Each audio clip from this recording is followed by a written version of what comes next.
Hello guys, magandang umaga. Ito pala guys, gagawa ngayon tayo ng ikakabit, magkakabit tayo ngayon ng ano, yung busina natin, lalagyan natin ng pass light. Ano yun? Naisipan ko lang yun kagabi kasi nung nagbibiyahe ko pa uwi galing trabaho, yung mahirap pala yung pag nagbusina ka tapos sabay mag-iilaw ka. Parang hassle siya pag emergency na magagamitin mo yung passing light. Na at the same time gagamitin mo yung busina mo, hindi mo siya magagamit as in yung mabilisan. Hindi mo siya magagamit ng ganun-ganun. So naisipan ko ngayon, dati di ako di ko pinapansin yung mga ganun. Akala ko noon, sabi ko, kaanuhan na lang yung horn with passing light. Sabi ko, gumagana naman yung busina, okay na yun. Gumagana naman yung ilaw, okay naman yun. Ngayon, naisipan ko kagabi dahil nga dun sa bigla akong kinat. Ang bilis-bilis nung sasakyan, tapos bigla akong kinat.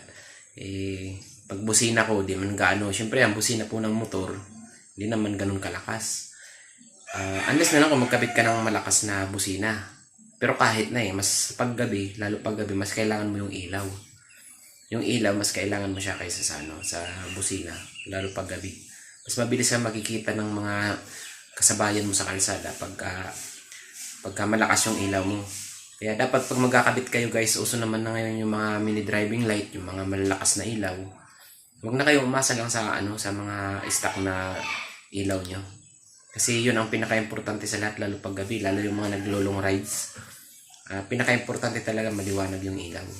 So, hindi naman na ipinagbabawal yun, basta kailangan, bago kayo magkabit, bago kayo bumili ng ikakabit yung ilaw, kailangan, alamin nyo muna kung ano yung pinagbabawal ng mga LED.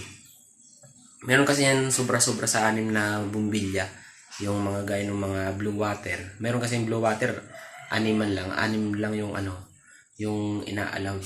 So, 6 saka 6, 12 lahat. Okay na yun. Pero pag lumagpas kasi sa isang auxiliary light mo, pagka lumagpas siya ng 6, yun, hulihin ka talaga. Bawal kasi yun. So, pinaka-the best na bumili na lang kayo. Kung medyo mapera naman kayo.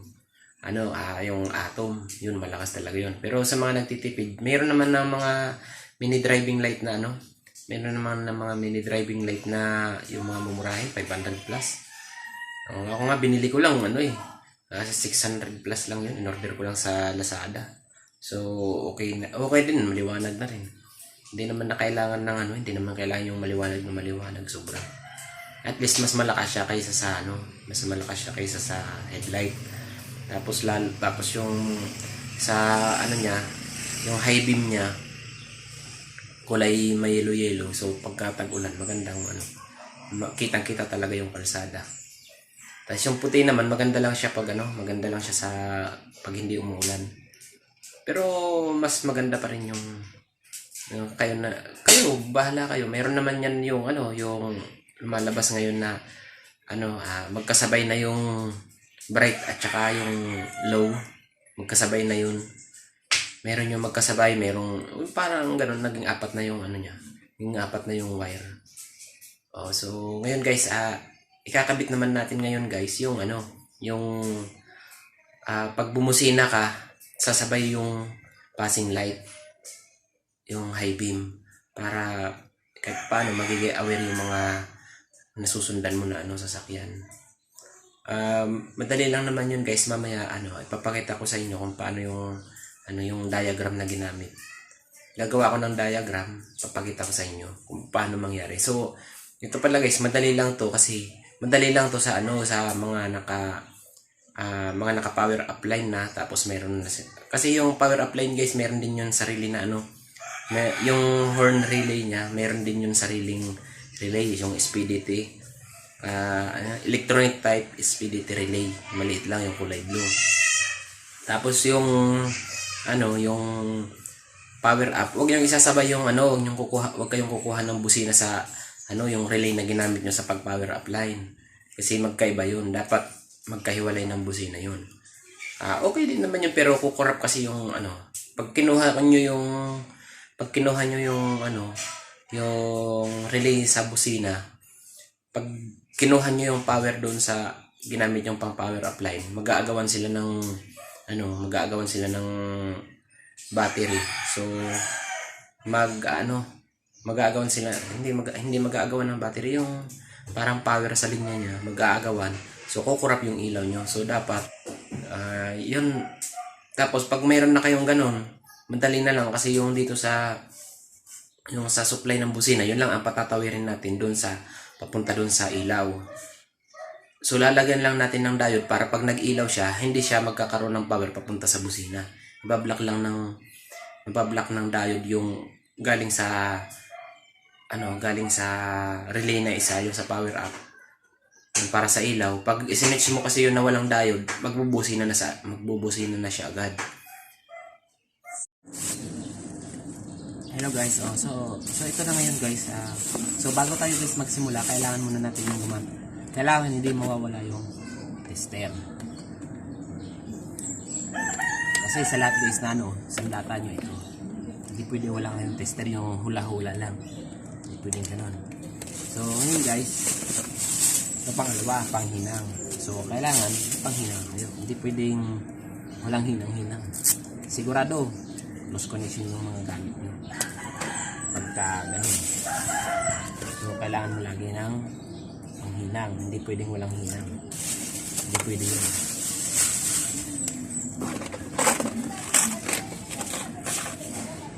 So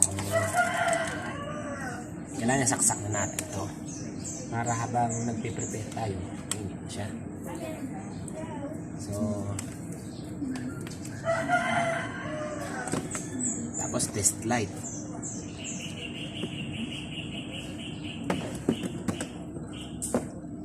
So test light tayo. Ayan.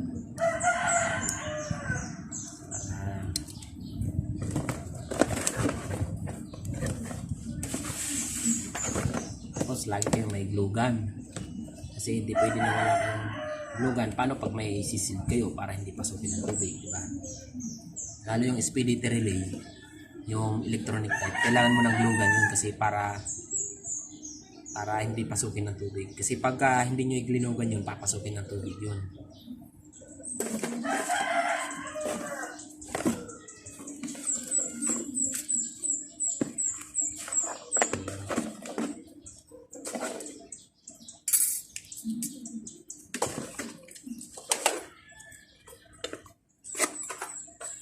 Tapos ito guys, shrinkable tube. Dati gumagamit ako nito, pero ngayon parang hindi naman siya advisable kasi pagka hininang mo siya, kaya sa mga di ka lang iba yung, pero maganda lang kasi siyang tingnan, proporsyonado siyang tingnan kasi nakano siya, pagka pinasok mo na yung wire tapos isinild mo siya,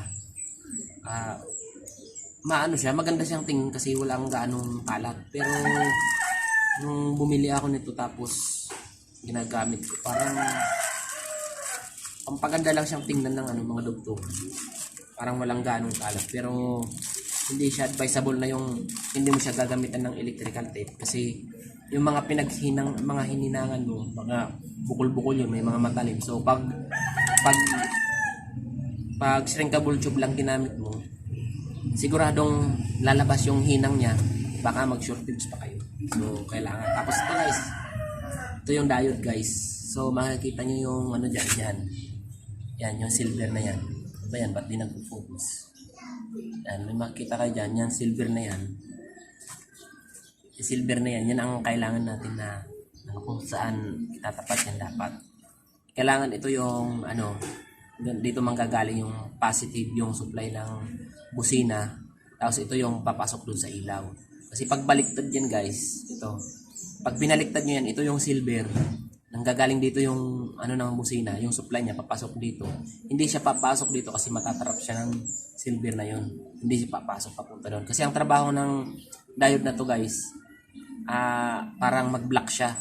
So pag nandito nanggagaling sa walang silver dito, papunta doon sa may silver, tatagos yung power niya papalabas doon. Pero pag nandito naman nanggaling yung power niya papasok doon, hindi siya tatagos pa kabila. So yan guys lang naman ang kailangan natin gawin. So lalagyan natin to ng wire dudugtungan natin para ikabit natin dun sa busina papunta sa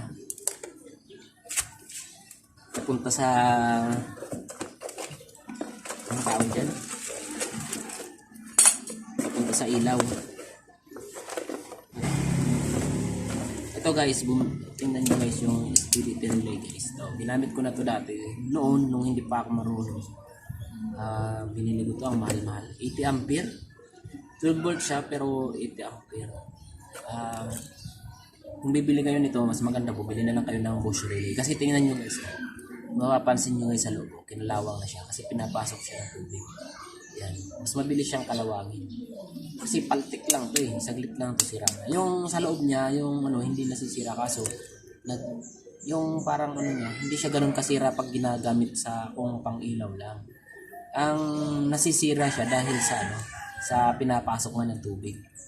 Hindi siya gaya ng bush na matibay talaga. Ito SPDT relay lang to, 4 pin. Meron din naman itong 5 pin. Pero mas maganda, bumili lang kayo ng bush. Tapos kung gagamit kayo SPDT relay, bumili na lang kayo ng electronic type. Mas maliit pa yung konsumo ng electronic type kaysa sa ganito malakas to sa kuryente. Parang pang power up. So ito na guys, ito, dalawang wire para sa diode. So mas balatan natin.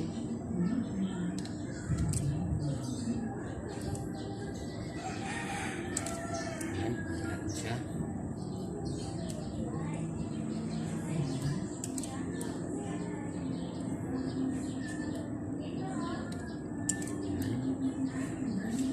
Yan, okay na.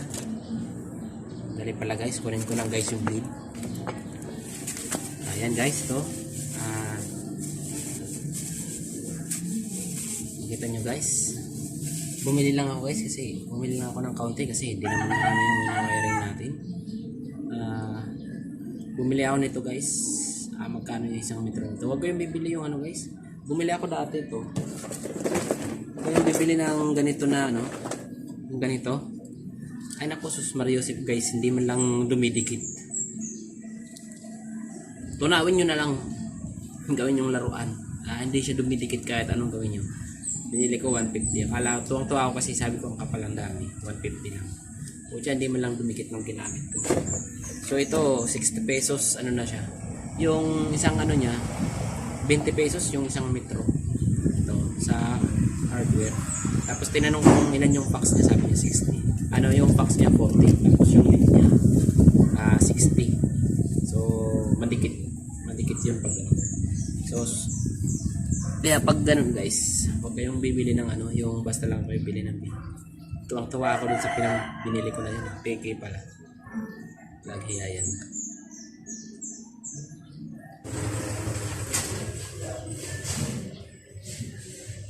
Hirap naman nilang padikitin.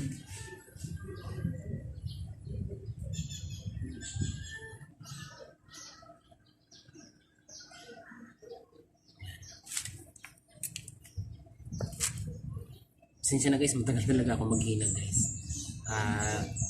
Hindi ako yung basta lang pag naghilang yung hindi. Yan yung guys, kakabo niyan guys. Talagang buyong hilang. Tapos, susunod natin guys. Siyempre, tape natin. Basta tandaan nyo na guys, bago nyo tape yan, nasaan yung silver. Nandoon dapat yung punta sa ilaw. Ito, galing sa busina. Para hindi para papunta lang doon yung daloy ng kuryente. So, kailangan i-tape nyo maayos. O yung mga shrinkable lang na yan. Okay din naman mag-shrinkable. Maganda lang yan tingnan, pero parehas lang din naman yan guys.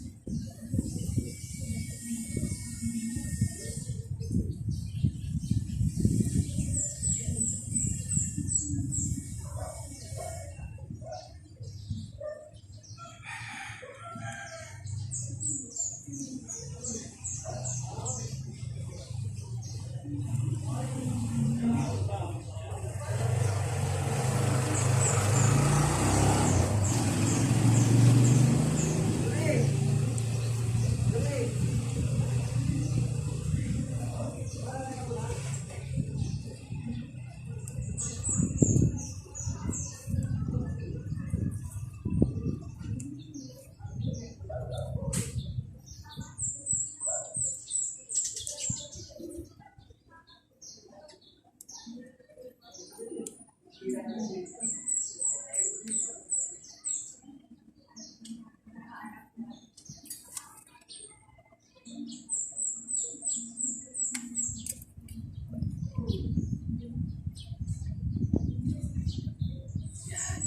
guys, makikita nyo, para siyang wala lang, parang dinugtong lang siya ng wire.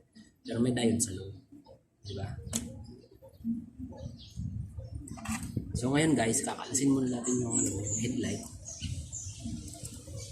Kakalasin muna natin yung headlight kasi yung headlight ko nakatakip doon sa gitna. Yan ang pinakadugtungan lahat. Nandoon yung relay. Dalawang relay, lahat ng supply papunta doon. So, kailangan muna natin kalasin doon. Yan. Kalasin muna natin to para mawala yung itong cover na to. Yan lang guys ah. So, ito guys yung negative guys, yung 86.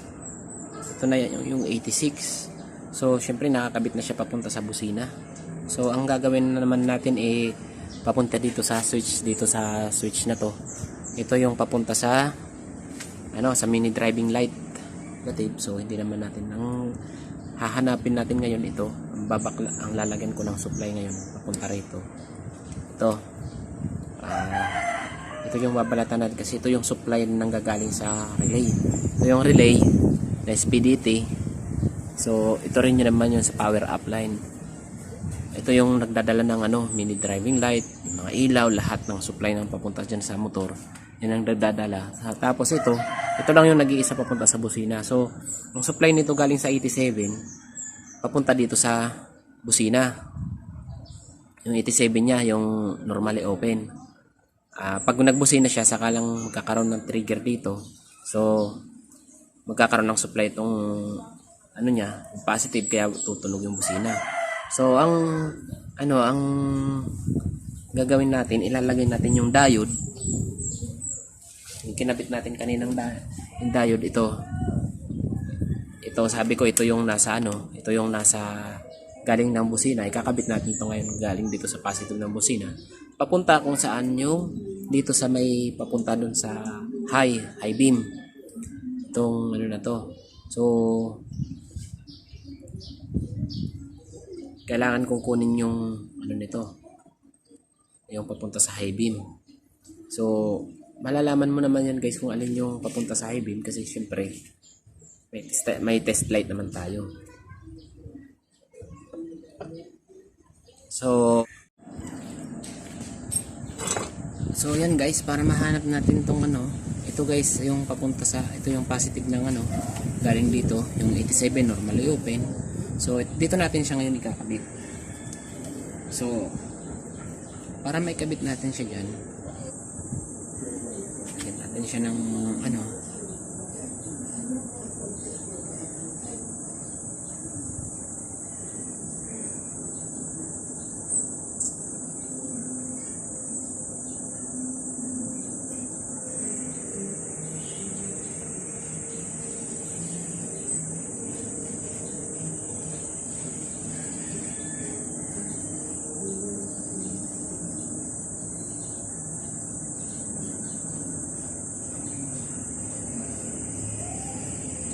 positive talaga yan. Kailangan gamitin siya ng test light. So, pag kinabit, siyempre ito guys, kakabit nyo to sa body ground. Tapos ito naman, ito ang tutusok, lalagay nyo dito pag umilaw siya magbusila. Siyempre, isusin nyo muna. Tapos pag yan, nakikita nyo yan, ilaw yan. Yan. Yan. Yan, ganyan guys. So, dapat ganyan mangyayari.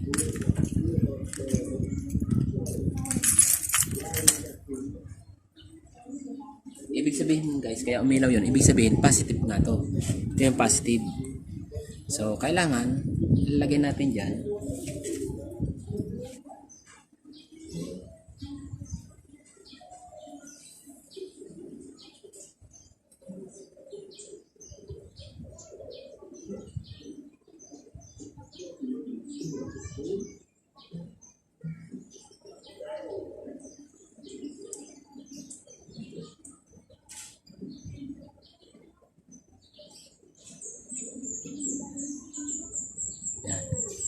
Yan guys, nakahinang muna yan.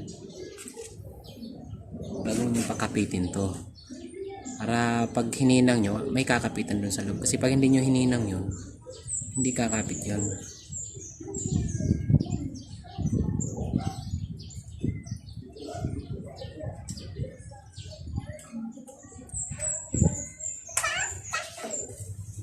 So, yan guys. Tapos, yan, uli natin. Siyempre.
Ayan guys, meron na dito papunta. Tapos para makita naman natin doon kung alin yung iilaw dito. Para makita naman natin kung alin yung iilaw dito pag naka gamitan ulit natin siya ng test light. So ito yung ano niya, galing mismo to dito sa switch. Driving light. So ganun lang din naman yung ano niya. Test light mo din. Siyempre guys, ito body ground palagi. Kung positive yung hahanapin nyo, body ground. Pero kung negative na linya ang hahanapin nyo, kailangan positive ilalagay nyo. So ito, negative ilagay yung ano, tapos ito isusi mo, tapos yan. Saan yung i-switch mo siya, siyempre iilaw siya. Pag i-yellow, ibig sabihin naka-high siya. Kasi pag naka-white siya, ibig sabihin nasa low siya. So para makita natin kung alin yung ano, i-switch mo siya sa high beam, tapos tusukin mo dito. Yan, ibig sabihin umiilaw to. Ibig sabihin ito yung dito tayo kukuha papunta doon. Papunta dito. So yun, ito ang susuplayan natin.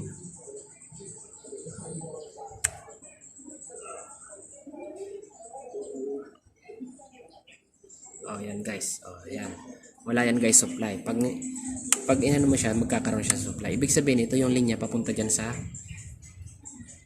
mini driving light na high beam. So ay naku, may COVID na.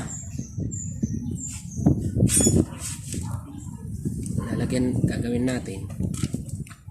Yan. Dito natin itatap.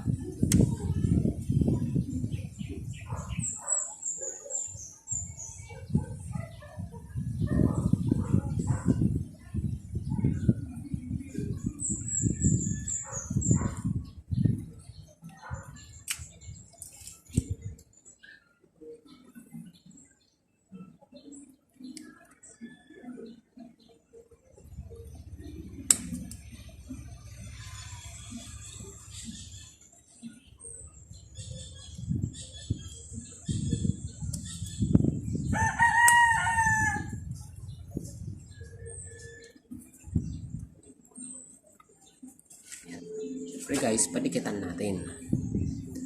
Yan.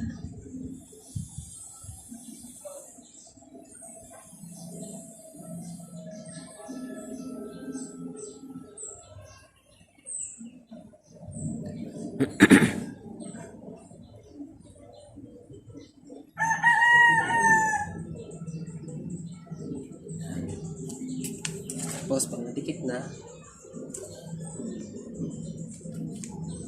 kakabit na ngayon natin to. So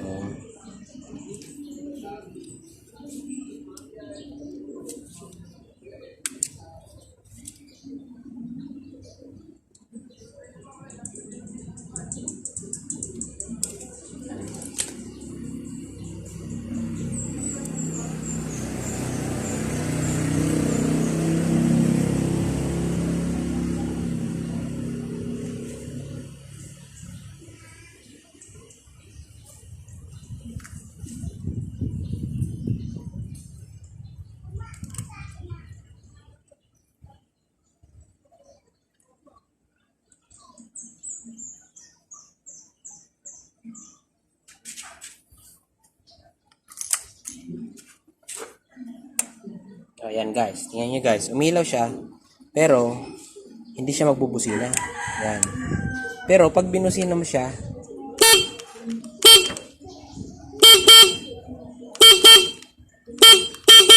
diba guys? Ganun lang yun guys.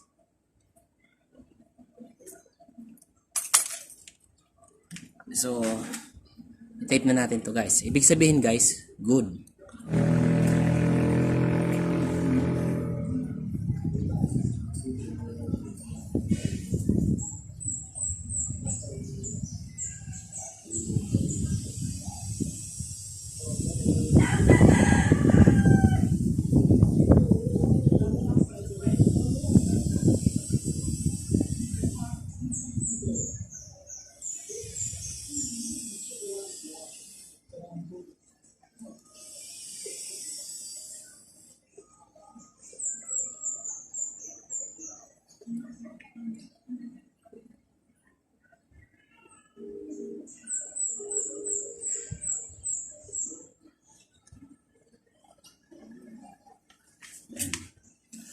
Subok ulit guys, kasi bago yung tape.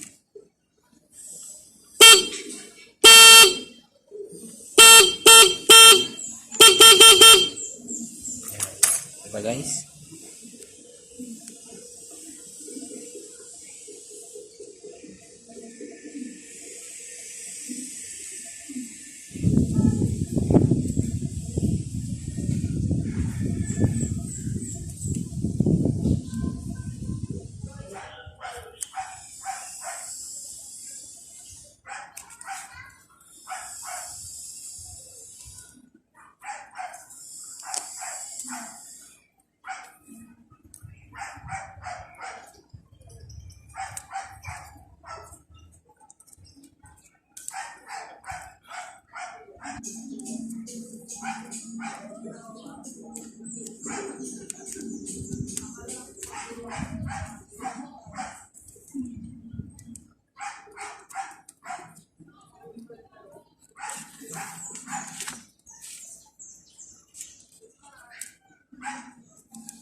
Ito papunta sa headlight. O, ito naman yung relay.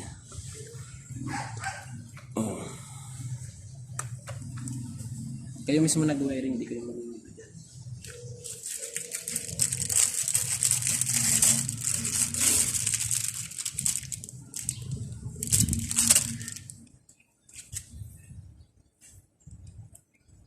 Mas maganda kayo mag-wiring. Sarili nyo ang gawa. Yan.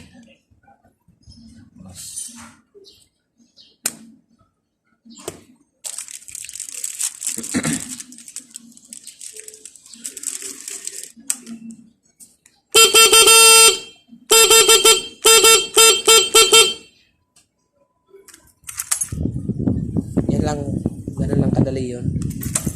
Last na ano na siya. Nagbusina siya.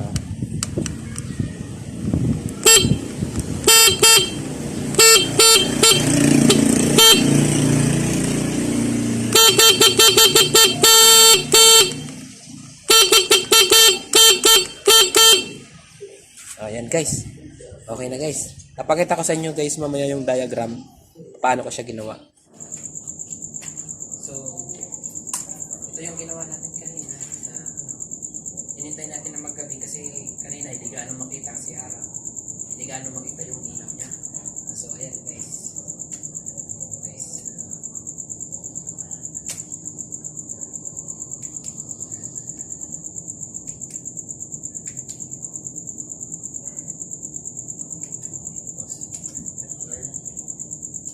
Right turn, driving light,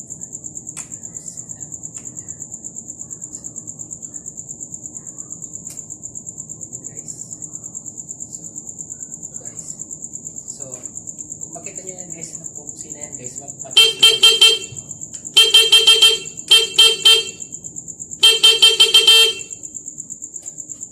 yan. Kahit guys naka-hazard siya, kung nagpusin yan, kahit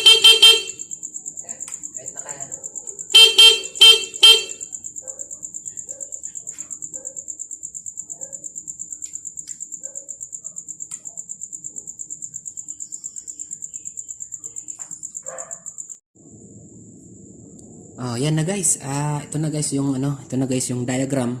So, kung makikita nyo guys, itong na to guys. Ito yung busina niya, ito yung mismong SPDT relay. Electronic type SPDT relay po ito guys. So, itong number 30, diretso pa rin po siya sa battery, sa positive na battery. Pero lalagyan nyo rin siya ng fuse. So, bawat po maglalagay kayo ng relay, yung relay po lagi pong nakadirekta yung yung number 30 niya, papunta po siya sa sa positive na battery, pero laging may fuse para pasiguro po para hindi po masunog in case po na mag shortage, at least hindi po masusunog yung motor nyo. So ito po ang ito yung number 85, ito yung number 86. So bahala kayong mamili kung ano ang gagawin yung positive, ano ang gagawin yung negative. So kung halimbawa ang gagawin yung positive yung 86, dapat yung ilalagay nyo, ito po diode po ito, dito yung silver. Kung halimbawa dito yung dito yung gagawin yung positive, dapat hindi dito yung silver. Hindi dapat dito. Kung ito yung positive nyo, dito po yung silver ha.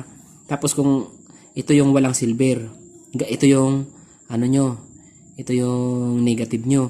Pero dahil ako ang choices ko, ang kinasanayan ko kasi sa paglalagay ko dito ng ng diode, ang paglalagay ko ng ito ang kinasanayan kong positive. So dito ko inilagay yung silver kasi ito yung gagawin kong positive.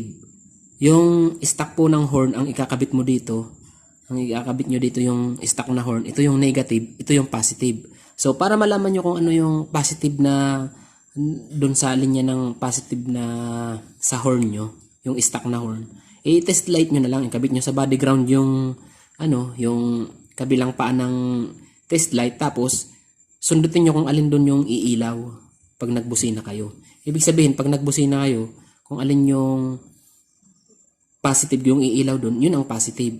Yung kabila, yun ang negative, yung hindi iilaw. Doon nyo malalaman kung alin yung positive. So, pag naglagay po kayo ng diode, hindi nyo na po pwedeng baliktarin, hindi po kayo pwedeng magkamali dyan. Kasi, pag nagkamali kayo dyan, masusunog to. So, magpapalit uli kayo ng ganito. Ito po SPDT relay electronic type ha. Maliit po ito. Parehas lang halos ng laki sa drawing ko, pero ito malaki to, Bush relay. Ito SPDT relay electronic type, maliit lang po ito. Kaya maglalagay po ng diode para siguradong mas matagal yung buhay ng relay. So ito po, ginamit ko po ito sa ito ang ginamit kong horn relay dito. So ngayon ang ginawa ko, kasi naglagay nga tayo ng ng passing light. Pag nagbusina ka, magkakaroon ng passing light. So ito yung dating ito yung dating pagkakalagay ko ng relay dati na. So ito lang ang hinabol ko para magkaroon siya ng passing light. Ito, ang pagkakabit nito, ito yung number 85, papunta siya sa, bago papunta siya ng battery, ito yung battery, negative. Tapos dadaan siya body ground. Tapos bago siya pumunta ng number 85 sa bush relay. Ito pong bush relay, ginamit po ito pag nagpa-power up line para papunta sa mini driving light. Yung mini driving light po, tapos kung ano-ano pang mga accessories light.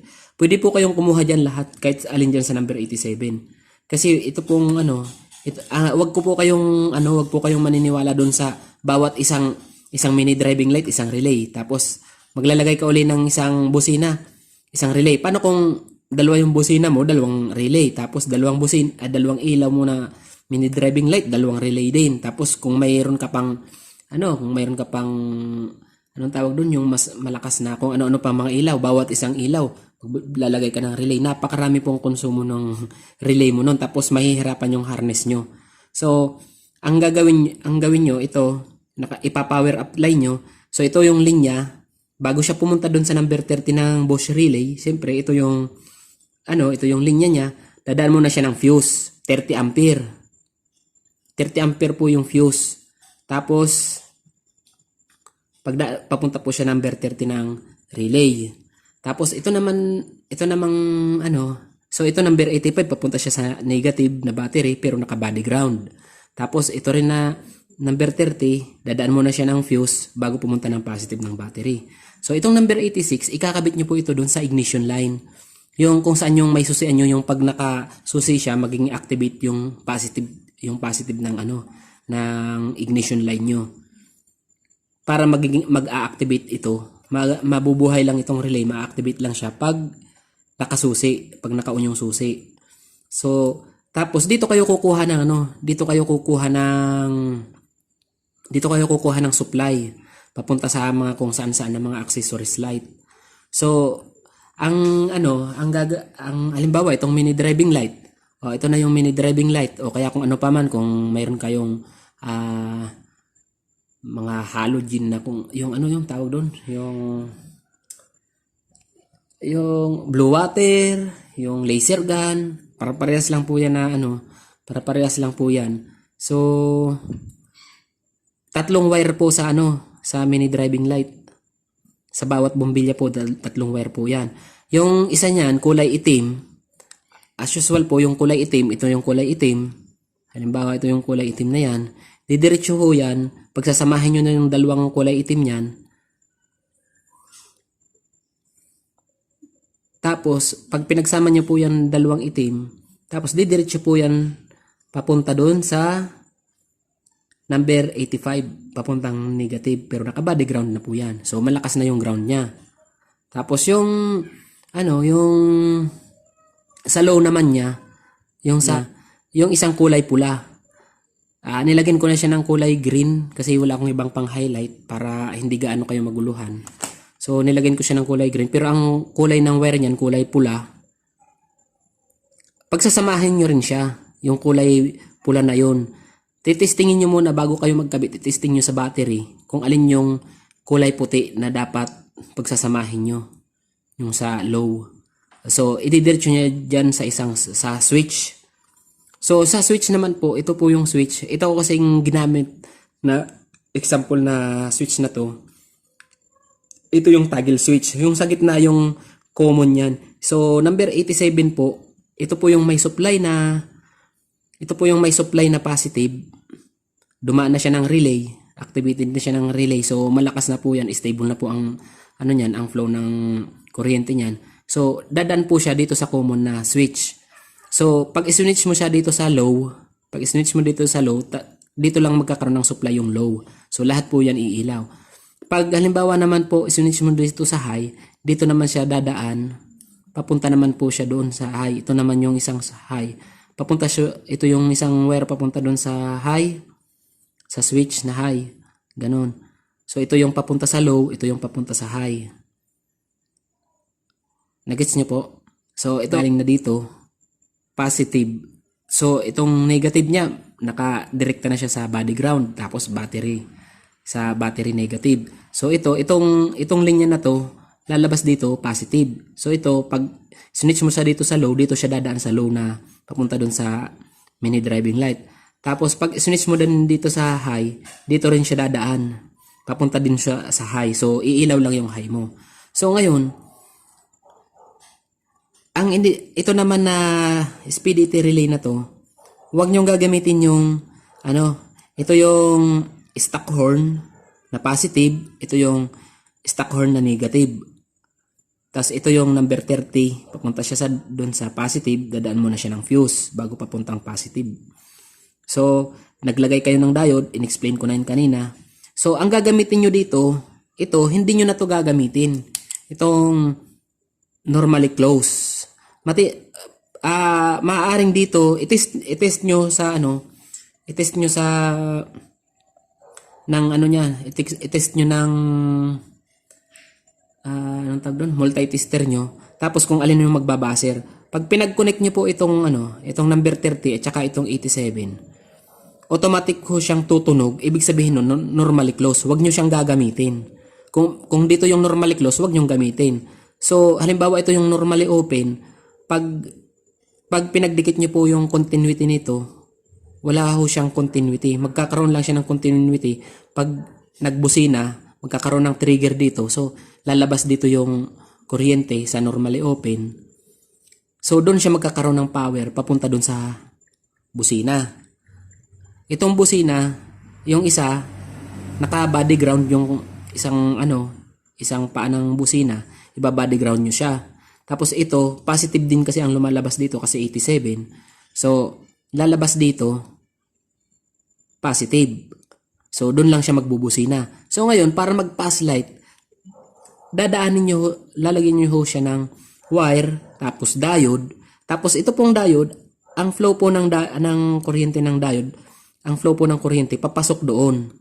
Kaya nandito po yung diode. Pag binaliktad nyo ho yan, ang flow po ng kuryente, papasok po dito. Hindi ho siya papunta rito, kundi papasok siya doon. Kaya dapat po, ang flow ng kuryente, papasok po doon. So, pag nagbusina po kayo, dadaan dito yung power, papasok dito yung power, papunta siya doon, didiretso siya doon sa may linya, papunta ng mini driving light na high. Ito yung high na linya, itatap nyo ho yan doon. So, pag nagbusina kayo, ma-activate yung itong number 87, tutunog yung busina, didiretso din yung kuryente, tatagos papunta doon sa mini driving light na high. So, iilaw yung busina. Pag nagbusina kayo, iilaw din yung high ng mini driving light nyo. Yun po yung passing light yung horn na with passing light. So, ito po yung napaka-simple na pagkakagawa ng horn with passing light.